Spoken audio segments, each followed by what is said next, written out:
7 octobre, présence d'un herbier devant la jetée.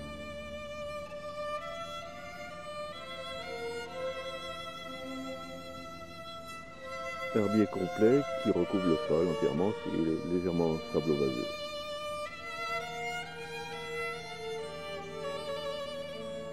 Donc mise en place de l'expérimentation.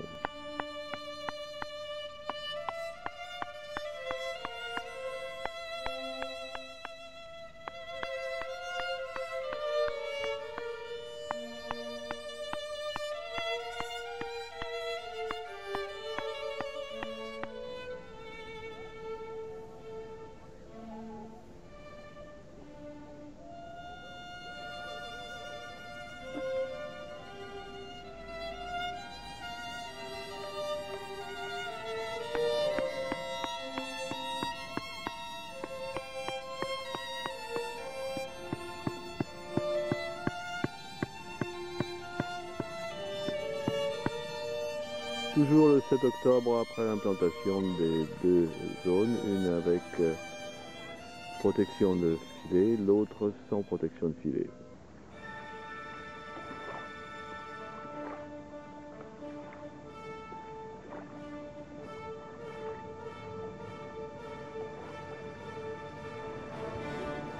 Donc toujours on est le jeudi 4 novembre 2011.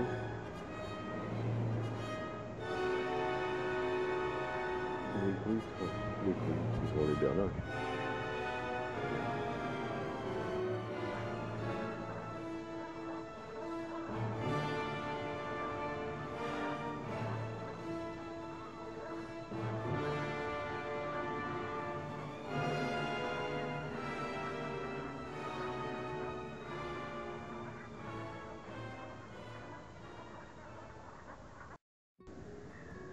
Mardi 27 décembre 2011, les bernaches sont à table sur le devant de la plage.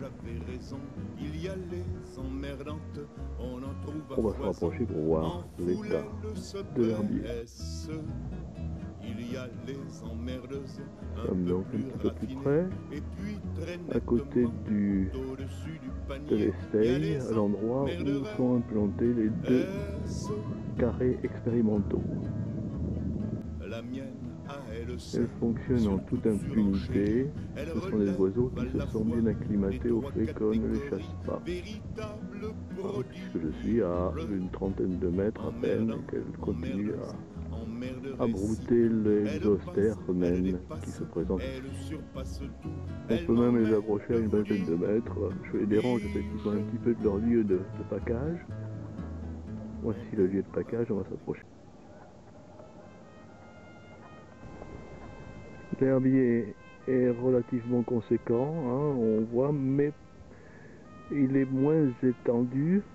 On voit notamment à mes pieds les portions d'herbier qui ont été détériorées. Cette destruction partielle est notamment visible si on regarde un petit peu plus au loin où il y avait un herbier complet. Là ici nous avons un herbier qui est détruit à 30 ou 40% aux environs d'eux. Jeudi 12 janvier 2012, il ne reste pratiquement plus de zoostères nulle part. Si on regarde un petit peu ici, voilà. Quelques petites touffes rares maintenant et disséminées. Le quadrilatère grillagé présente par transparence, on peut le voir, des zoostères plus abondantes.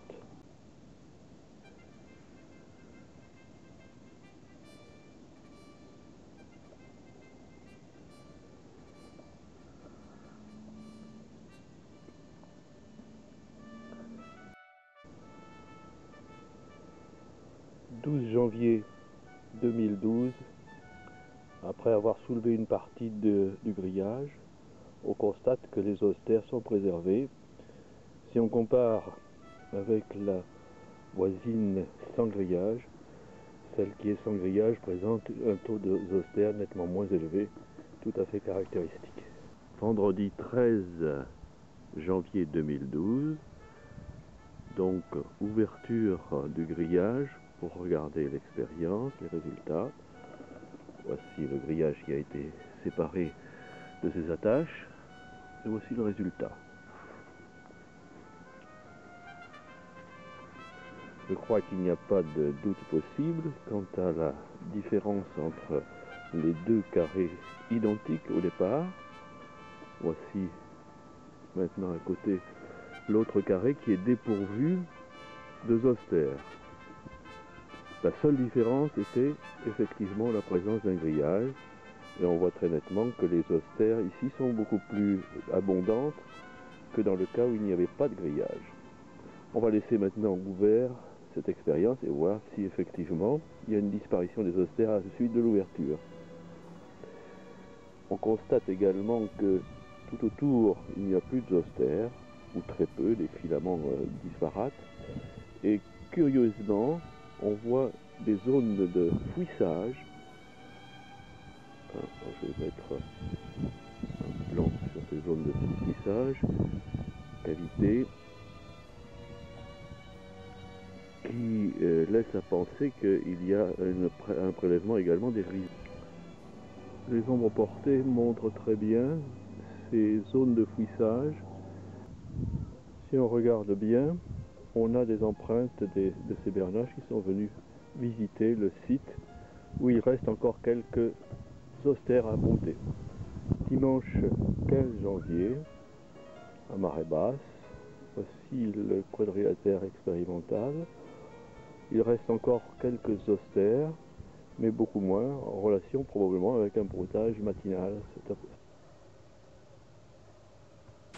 Vendredi, mercredi 18 janvier 2012, les bernaches sont toujours présents et sont en train de peut-être même fouiller la base au niveau de la jetée. On va regarder cette jetée. On va vérifier qu'on est toujours au même endroit. Voilà. Et on voit le résultat de cette vidéo. Vendredi, mercredi 18 janvier 2012, à marée basse, après le passage de Bernard, on voit les zosters en plus petite quantité, qui sont toujours un petit peu plus abondantes qu'à la périphérie, si on regarde, plus abondantes que dans le témoin.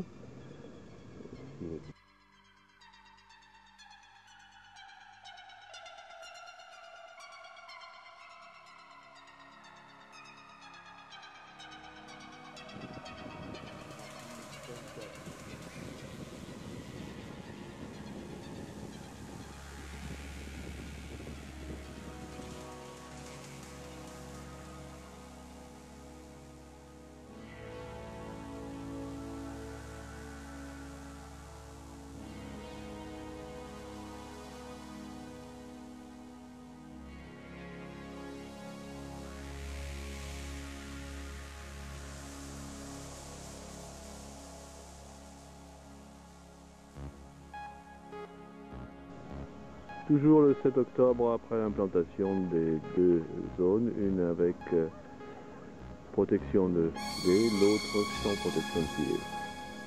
Un seul facteur variable.